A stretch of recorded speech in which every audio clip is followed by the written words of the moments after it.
ক্ষমতায় গেলে শিক্ষা খাতে সর্বোচ্চ বরাদ্দ দেওয়ার আশ্বাস তারেক রহমানের। রাজনৈতিক দলগুলোকে নির্বাচনে অংশ নেওয়ার আহ্বান মির্জা ফখরুলের।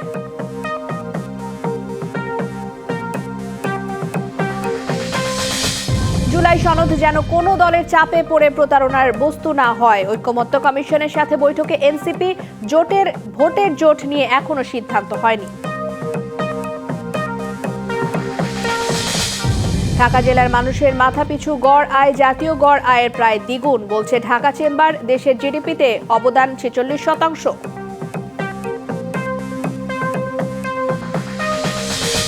বিমানবন্দরের কার্গো ভিলেজে আগুনের ঘটনা তদন্তে 4টি দেশের তদন্ত সংস্থাকে আমন্ত্রণ, জানালেন স্বরাষ্ট্র উপদেষ্টা।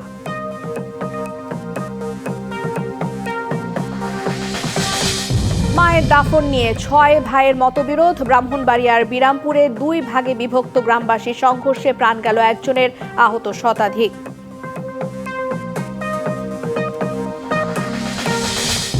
এবং যুদ্ধবিরতির পরও মানবিক সংকট কাটছে না গাজায়। 15 লাখ ফিলিস্তিনি সহায়তার অপেক্ষায়, সীমান্ত বন্ধ রেখেছে ইসরায়েল।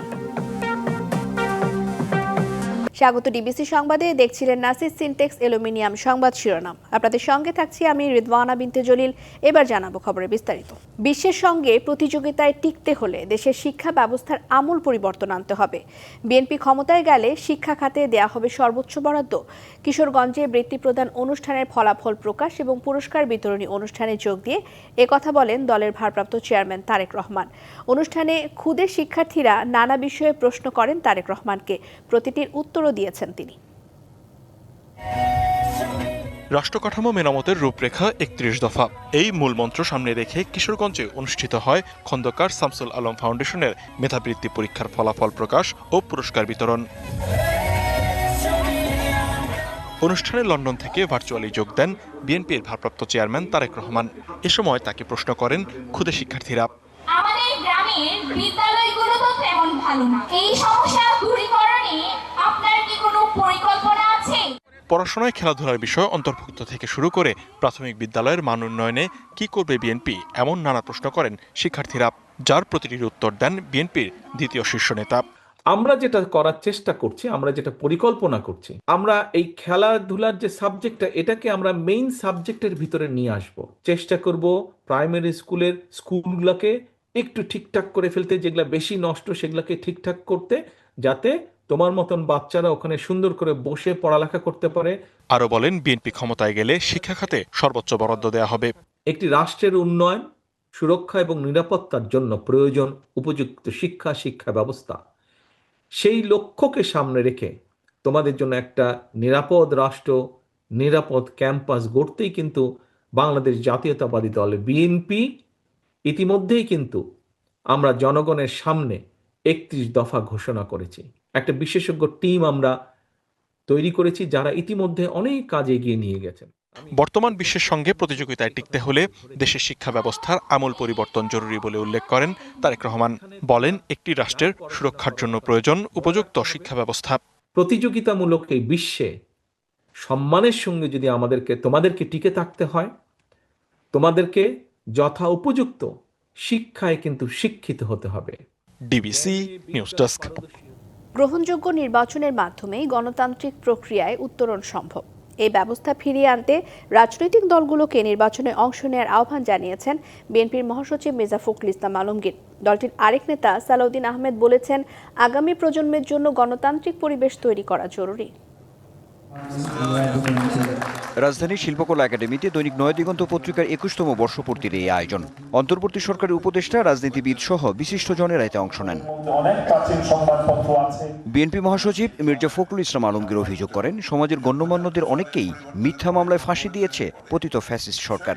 কোনো ভুলে যাতে ফ্যাসিস্ট ফিরে না আসে সেদিকে সবাইকে সজাগ থাকার কথা বলেন দলের আরেক নেতা সালাউদ্দিন আহমেদ।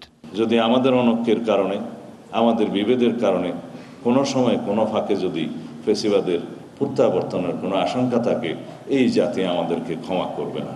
এখানে যেন আমরা এক থাকি। আলেম উলেমা, জামাত ইসলামের নেতৃবৃন্দ, আমাদের মাওলানা নিজামী সাহেব, জামান সাহেব, কাশেমি সাহেব, এই পত্রিকার যে প্রকাশক ছিলেন তাকে সহ অনেকে মৃত্যুদণ্ড, সালাউদ্দিন সাহেব সহ তাদেরকে মৃত্যুদণ্ড দেওয়া হয়েছে মিথ্যা মামলায়। সকলের অংশগ্রহণে একটি গ্রহণযোগ্য নির্বাচনের প্রত্যাশাও ব্যক্ত করেন বিএনপি মহাসচিব। গণতান্ত্রিক ব্যবস্থাকে আমরা ফিরিয়ে আনার জন্য সবাই এই নির্বাচনে অংশ নেই, গণতান্ত্রিক ব্যবস্থাকে ফিরিয়ে নিয়ে আসি।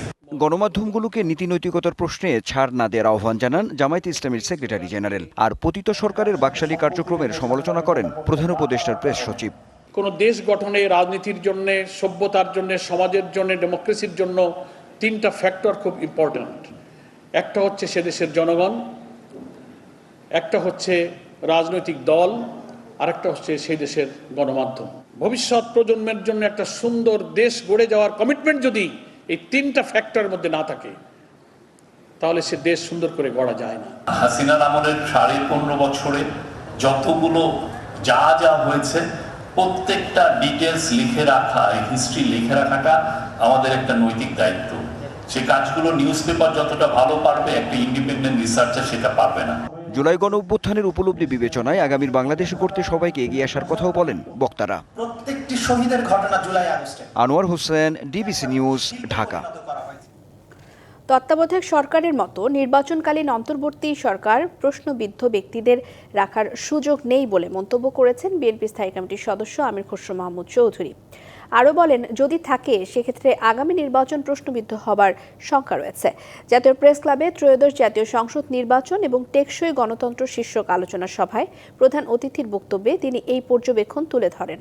এদিকে হঠাৎ জামায়াতের পিআর পদ্ধতিতে নির্বাচনের দাবি নিয়ে প্রশ্ন তুলেছেন বিএনপি স্থায়ী কমিটির আরেক সদস্য হাফিজ উদ্দিন আহমেদ। বলেন, এমন দাবি নির্বাচন পেছানোর ষড়যন্ত্র। শনিবার ঢাকার রিপোর্টার্স ইউনিটিতে লেবার পার্টির প্রতিষ্ঠা বার্ষিকী উপলক্ষে আলোচনা সভায় এসব কথা বলেছেন তিনি।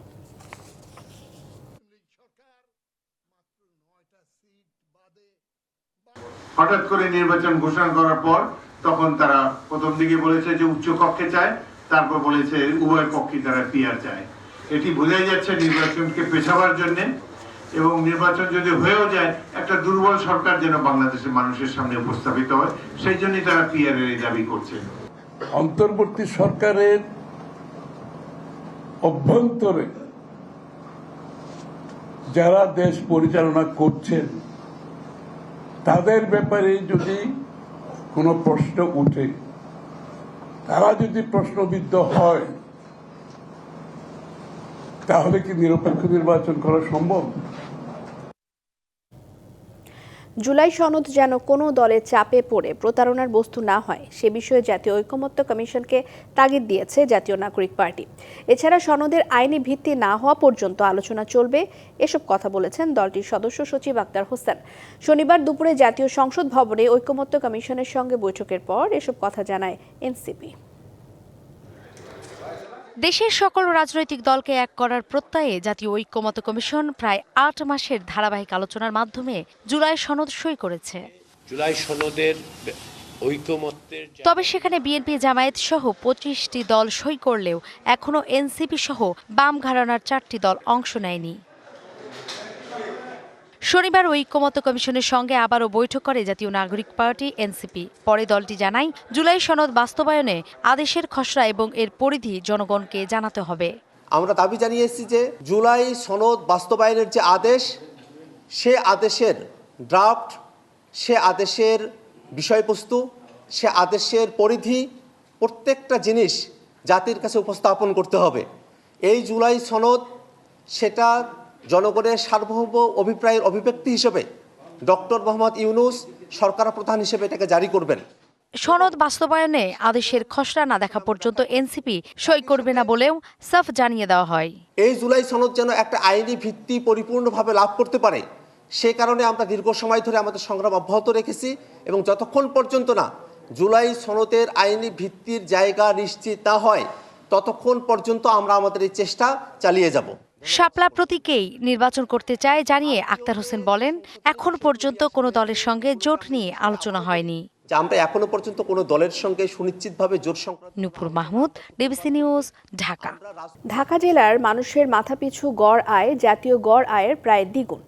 ঢাকা চেম্বার এমন তথ্য তুলে ধরে জানিয়েছে, দেশের জিডিপিতে ঢাকা জেলার অবদান 46%। ঢাকা শিল্পের চাকা টেনে নিচ্ছেন ক্ষুদ্র উদ্যোক্তারাই, আর পাইকারি এবং খুচরা বিক্রির উপর ভর করেই বাড়ছে ঢাকার সেবা খাত। মতিঝিলে সংগঠনটির প্রধান কার্যালয়ে ওই অনুষ্ঠানে বক্তারা প্রশ্ন রাখেন, তাহলে ঢাকার সব মানুষ কি ধনী? এর পাশাপাশি রাজধানীতে যে বৈষম্য বাড়ছে সে চিত্রও তুলে ধরার আহ্বান জানান তারা। তিলোত্তমা নগরী ঢাকা, যেখানে প্রতিদিনই জীবিকার তাগিদে মানুষ আসেন আবার ফিরেও যান, যাদের হাতেই সচল শিল্প ও সেবা খাত।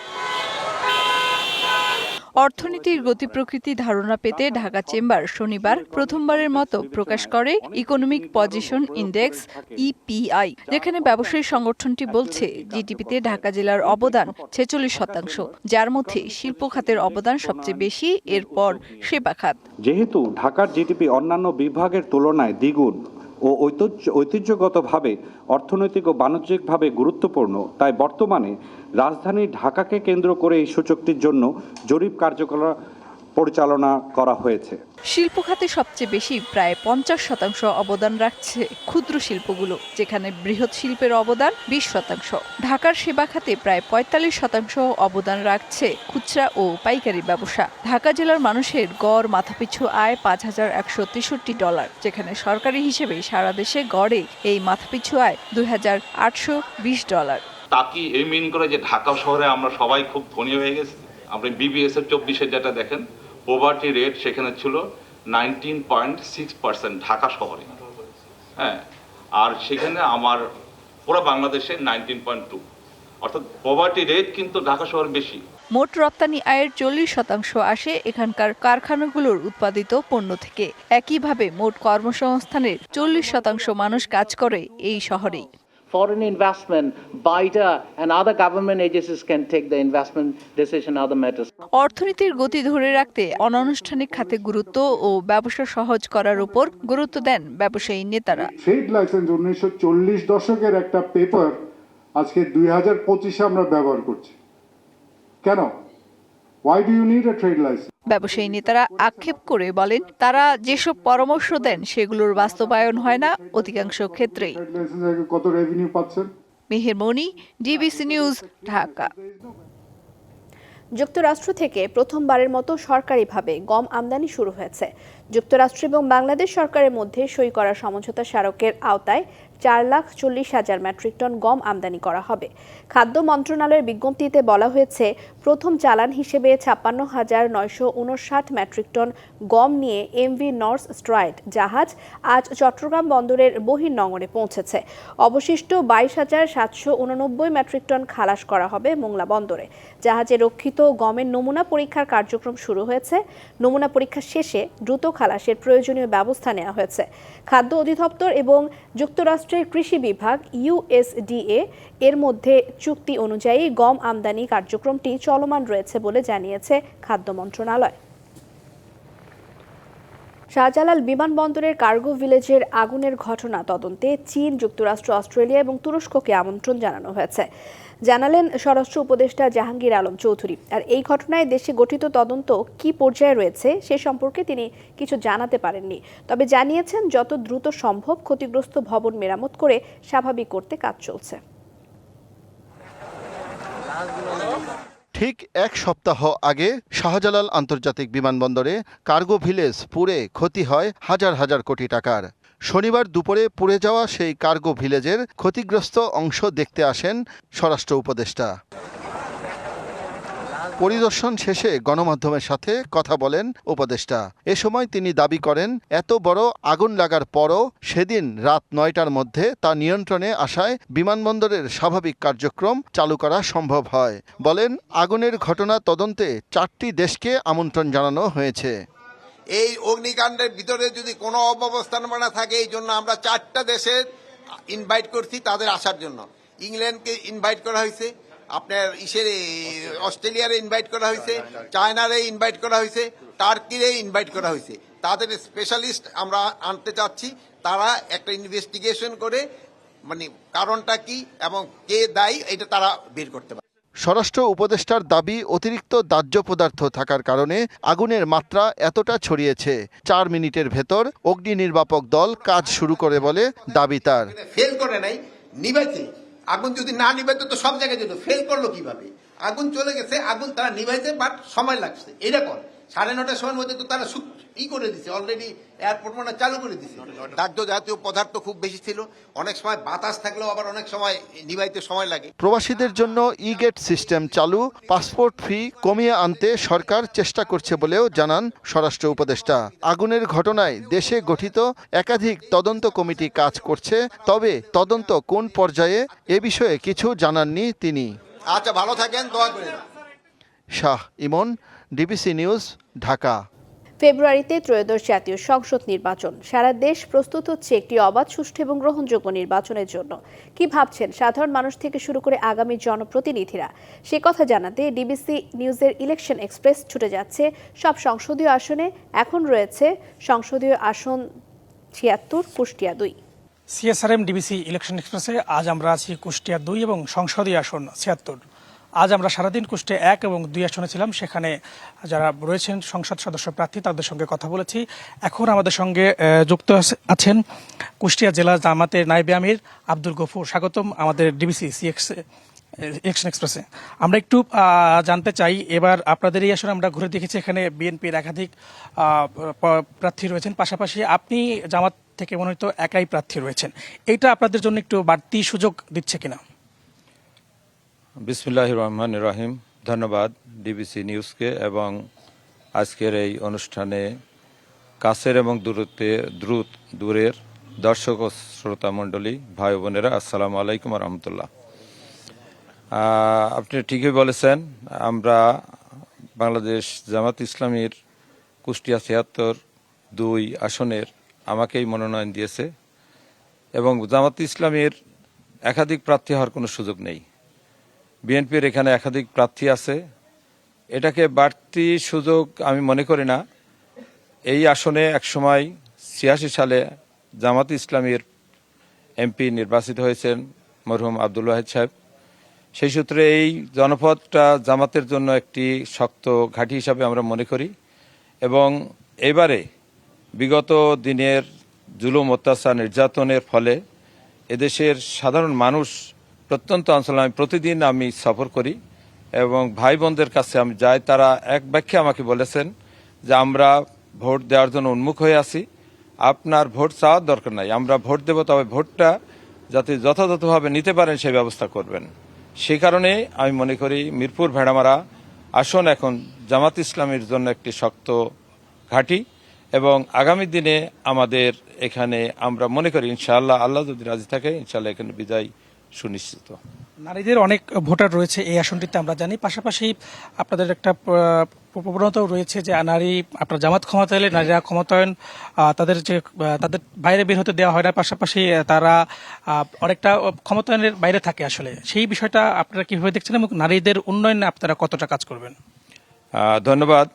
নারী এবং পুরুষ এখানে সমান সমান, নারীদেরকে বাদ দিয়ে কখনোই কাঙ্ক্ষিত মানের উন্নয়ন সম্ভব নয়। জামাত ইসলামী এটা দৃঢ়তার সাথে বিশ্বাস করে। নারীরা তাদের যোগ্যতা অনুসারে তারা বিভিন্ন সেক্টরে ব্যবসা বাণিজ্য, উদ্যোক্তা, চাকরি সবকিছুই করা সম্ভব এবং ইতিমধ্যে আমাদের যে সমস্ত বোনেরা আছে তারা ব্যাংকে চাকরি করেন, তারা অন্য অফিসিয়াল চাকরি করেন, তারা নিজেরা উদ্যোক্তা আছেন এবং নানা ধরনের পেশায় নিয়োজিত আছে। যেটা বলা হয় এটা একটা অপপ্রচার ছাড়া আর কিছুই নয়। নারীদের পূর্ণ স্বাধীনতা থাকবে, তাদের যে নাগরিক হিসাবে যে মৌলিক অধিকারগুলো সেগুলো পুরোপুরি তারা ভোগ করতে পারবে। ইসলামে এটা কোনো বাধা নেই।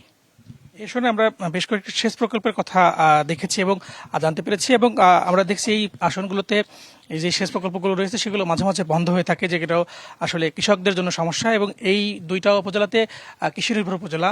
আপনারা কৃষকদের জন্য কতটা কাজ করছেন? পাশাপাশি নদী ভাঙনও রয়েছে উপজেলাতে। ধন্যবাদ। প্রথমে আপনার শেষ প্রশ্নটাই দুইটা প্রশ্নের। নদী ভাঙন প্রতি বছরেই নদী ভাঙনে আমাদের কৃষকদের, বিশেষ করে মিরপুর উপজেলার দুইটা ইউনিয়ন বহরবাড়িয়া এবং তালবাড়িয়া এবং ভেড়ামারার মুকারিমপুর, জুনিয়াদহ এবং বাহাদুরপুর, এই তিনটা এলাকায় কয়েকদিন আগেও আমি সেখানে সফর করেছি, নদী ভাঙন এলাকা পরিদর্শন করেছি। প্রতি বছরেই তারা নদী ভাঙনের ফলে তাদের হাজার হাজার একর জমি, ফসলি জমি সহ ঘরবাড়ি সহ সব ধসে যাচ্ছে। এর মূল কারণ আমরা যেটা মনে করি, প্রতি বছরে সরকার বিভিন্ন ধরনের প্রকল্প গ্রহণ করে, কিন্তু স্বচ্ছতার সাথে না হওয়ার কারণে, সেখানে দুর্নীতির কারণে, প্রাক্কলন অনুযায়ী কাজ না হওয়ার কারণে এটা ঘটে। সেই ক্ষেত্রে আমরা বিশ্বাস করি এবং আল্লাহ তাআলা যদি আমাকে নির্বাচিত করেন, এবং আমরা প্রত্যাশা করি আগামীতে বাংলাদেশ জামাত ইসলামী দেশ পরিচালনার দায়িত্ব পাবে। ভাই, আমরা এতক্ষণ আমাদের সঙ্গে যুক্ত ছিলেন কুষ্টিয়া 2 আসনে জামাত মনোনীত প্রার্থী। আজ আমরা সারাদিন ছিলাম কুষ্টিয়া 1 এবং 2 আসনে, সেখানে কথা বলেছি বিভিন্ন প্রার্থীদের সঙ্গে। তারা জানিয়েছেন তাদের পরিকল্পনা, তারা জানিয়েছেন তাদের ক্ষমতার সাথে তারা কতটা উন্নয়ন করবে। আগামীকাল আমরা থাকবো কুষ্টিয়া 3 এবং 4 আসনে, সেখানে থাকবেন আমাদের সঙ্গে বিভিন্ন রাজনৈতিক দলের প্রার্থীরা। জুলাই সনদ বাস্তবায়নের জন্য সুনির্দিষ্ট এবং পূর্ণাঙ্গ সুপারিশপত্র খুব শিগগিরই সরকারের কাছে জমা দেওয়া হবে বলে জানিয়েছে জাতীয় ঐক্যমত্য কমিশন। শনিবার জুলাই জাতীয় সনদ বাস্তবায়নের উপায় এবং পদ্ধতি সম্পর্কিত সুপারিশ নিয়ে বিশেষজ্ঞদের সাথে পর্যালোচনা সভায় এই তথ্য তুলে ধরা হয়। সভায় সনদ বাস্তবায়নের নানা সুপারিশ নিয়ে বিস্তারিত পর্যালোচনা করা হয়, পাশাপাশি বিশেষজ্ঞদের পরামর্শ নিয়েও আলোচনা করা হয়। এছাড়া আগের দিনের অসমাপ্ত আলোচনাও শেষ করা হয়। আলোচনায় কমিশনের পক্ষে অংশ নেন সহসভাপতি অধ্যাপক আলী রিয়াজ, সদস্য ডক্টর বদিউল আলম মজুমদার, বিচারপতি মোহাম্মদ ইমদাদুল হক, ডক্টর ইফতেখারুজ্জামান এবং ডক্টর মোহাম্মদ আইয়ুব মিয়া। এছাড়া জাতীয় ঐক্যমত্য কমিশনের গঠন প্রক্রিয়ায় যুক্ত প্রধান উপদেষ্টার বিশেষ সহকারী মুনির হায়দারও এ সময় উপস্থিত ছিলেন।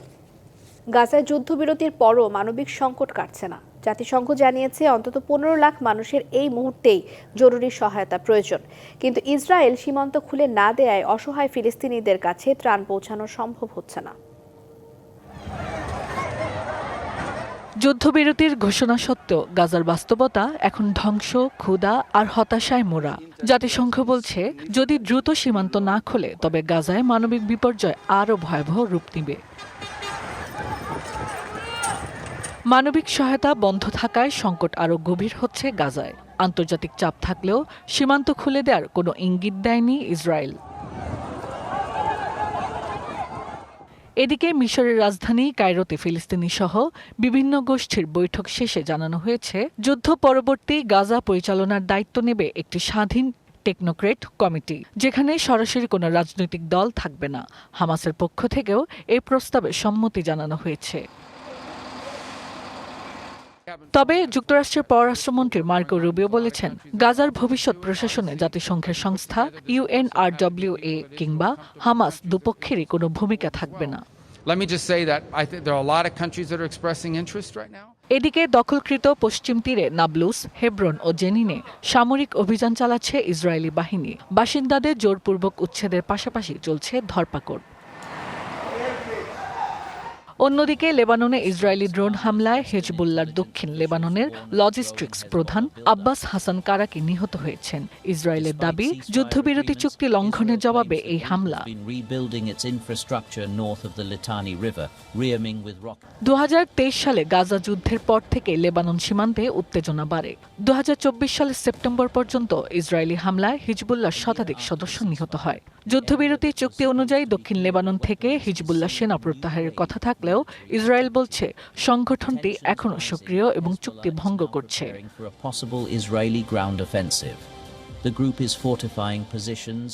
Hasna Akter, DBC news desk. ফ্রান্সের অন্যতম বিখ্যাত লুভর জাদুঘরে দুর্ধর্ষ ডাকাতির পর সব অমূল্য রত্ন গোপন নিরাপত্তা ব্যবস্থার মাধ্যমে ব্যাংক অব ফ্রান্সে স্থানান্তর করেছে কর্তৃপক্ষ। এই মূল্যবান অলংকারগুলো মূলত লুভর অ্যাপোলো গ্যালারি থেকে স্থানান্তর করা হয়েছে, যেখানে ফ্রান্সের রাজমুকুটের অলংকার এবং ঐতিহাসিক গয়না থাকে। ব্যাংক অব ফ্রান্সের ভূগর্ভস্থ বিশাল ভল্টে দেশের স্বর্ণের রিজার্ভ সংরক্ষণ করা হয়। ব্যাংকটি লুভর থেকে মাত্র 500 মিটার দূরে সাইন নদীর ডান তীরে অবস্থিত। গত 19 অক্টোবর সংঘটিত ওই দুঃসাহসিক চুরির ঘটনায় প্রায় $102 মিলিয়ন 8টি মূল্যবান অলংকার লুট হয়। এর ফলে নিরাপত্তা হুমকির মুখে পড়েছে প্রতিষ্ঠানটি, আর এই চুরির ঘটনায় উদ্ধার অভিযান অব্যাহত রয়েছে। ডিবিসি সংবাদে এই ছিল এখনকার মতো। ডিবিসি নিউজের সংবাদগুলো পড়তে ভিজিট করুন dbcnews.tv আর ভিজিট করুন ডিবিসির ফেসবুক পেজ এবং ইউটিউব চ্যানেল। ডিবিসির সঙ্গেই থাকুন।